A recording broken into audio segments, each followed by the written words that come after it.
বিচার তাড়াতাড়ি করবে। এখনো কোনো বিচার হয় নাই, যদি বিচার কখন ঠিক হইব তাও জানা নাই। তাহলে কি কারণটা বুঝতেছি না আমরা। আমাদের প্রফেসর ইউনূস সাহেব, আমরা সমর্থন দিই আপনাদের বিচার করার জন্য শ্রদ্ধেরকে, যারা ব্যাংক টাকা চুরি করছে, যারা সম্মেলন নিয়ম করে মানে ভোটার থেকে চুরি করছে। তাহলে আগের বিচারের মতো হইব না এটা।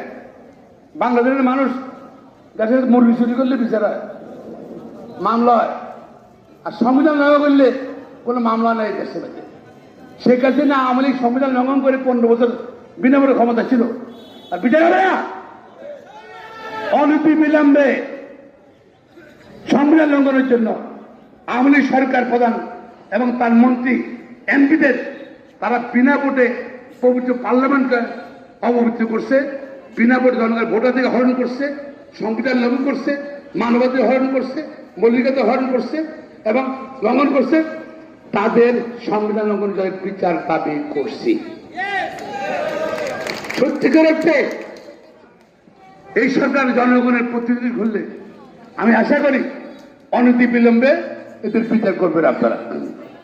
আর যদি বিচার না করেন তাহলে বোঝা যাবে এই সরকারের মধ্যে শেখ হাসিনার ভোট ঠকে গেছে নাকি। হ্যাঁ, জনগণ মনে করবে। সুতরাং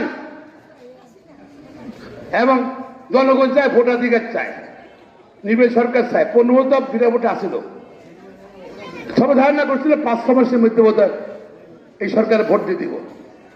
জনগণ ক্ষমতা, জনগণ হাসে ক্ষমতা আওয়ামী লীগ কেড়ে নিয়েছিল, জোর করে কেড়ে নিয়েছিল। আশা করছি এই সরকার এসে 6 মাসের মধ্যে নির্বাচন দিয়ে দিবে। এখন কয় যে সরকারের মধ্যে কিছু ভূত আছে আওয়ামী লীগের, তারা বলে আগে সংস্কার করি পরে ভোট নাকি। তা ভোট কোনো সময় তা বুঝতে চায় না। আবার এটা কি লেখায় দেরি এলো, তাই সন্ত্রাসী বা যা চোর বর্ষর আওয়ামী লীগকে তারা পুনর্গঠন করার জন্য পুনর্গঠনের সময় দিতে চায়। সাবধান, সরকারের ভিতরে তারা আওয়ামী লীগের পারপাস সার্ভ করবেন, জনগণের বিরুদ্ধে অবস্থান নেবেন। তাদের দশা কিন্তু শেখ হাসিনার মতো হবে ইনশাল্লাহ।